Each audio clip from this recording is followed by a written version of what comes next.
एक class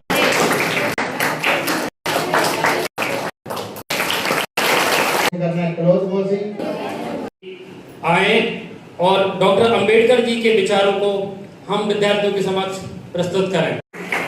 And lovely students, you know we are gathering here to celebrate birth anniversary of Dr. Bhimrao Ambedkar, 135th anniversary. Today we celebrate the birth anniversary of Dr. B.R. Ambedkar. Constitution. So he wrote the constitution of our country. జరుపుకుంటున్నాం అన్నమాట. So ఆయన మనకి ఏ state లో జన్మించాడు, ఏ state లో జన్మించాడు అతను తెలియదా? మనస్ఫూర్తిగా ధన్యవాదాలు తెలియజేస్తున్నాను. అదేవిధంగా నా విద్యార్థులందరికీ కూడా నా శుభాశీస్సులను తెలియజేస్తూ ఈ ఒక కార్యక్రమం మనం ఎందుకు పెట్టామనేది ఈ విషయం Of our country which gave us equal rights.